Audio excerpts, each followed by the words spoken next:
పాలన దిశగా కాంగ్రెస్ పార్టీ ముందడుగు వేస్తున్నటువంటి క్రమం. మీరు ఎమ్మెల్యేలుగా ఉన్నారు. ఇక్కడ ప్రజలు ఒక క్లారిటీగా మీకు అధికారం ఇవ్వడం జరిగింది.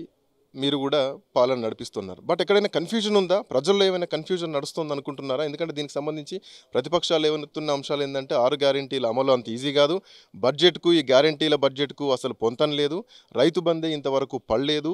ఇది ఇచ్చుకుంటూ పోతే ఇంకెన్ని రోజులు పడుద్ది? 100 రోజుల్లో ఈ 6 గ్యారెంటీలు అమలయ్యే పరిస్థితి కాదు. ఇవి జస్ట్ అధికారంలోకి రావడానికి మాట్లాడినటువంటి మాటలు, అబద్ధాల హామీలతోటి కాంగ్రెస్ పార్టీ అధికారంలోకి వచ్చిందంటూ మాట్లాడుతున్నారు. ఎందుకు ఉలిక్కి పడతారో మాకు అర్థం కావట్లేదు. ఇప్పటికే 10 ఏళ్ళు అయింది.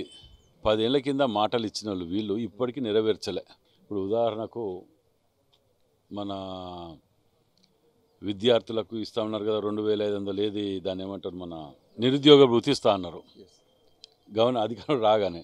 10 ఏళ్ళది కంప్లీట్ చేయలేని ఎదవలకు మేము 100 రోజులని టైం పెట్టినాం, 60 రోజులు కాలేదు, ఒకటే ఉలిక్కి పడతారు. జ్వరం వచ్చాడు, వాడు హాస్పిటల్ పడతాడు, వాడు ఇటు అంటాడు, స్ట్రెచర్ సినిమాలలో పోతే వచ్చాడు పైసలు వస్తాయి మీకు. ఇప్పుడు ఆ నాటకాలు చేయటానికి ఎందుకయ్యా అది?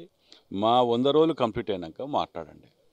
ఇవాళ అక్కడ మేము మహిళలకు ఫ్రీగా బస్ అని పెడితే ఆటోలోనే ఎత్తారు. చెయ్య చేత కాదు వీళ్ళకు. ఎంతసేపు నీ 100 రోజుల తర్వాత నువ్వు మాట్లాడితే నేను జవాబు చెప్తా. నువ్వు 10 ఏళ్ళలోనే చేయలేదు ఏదో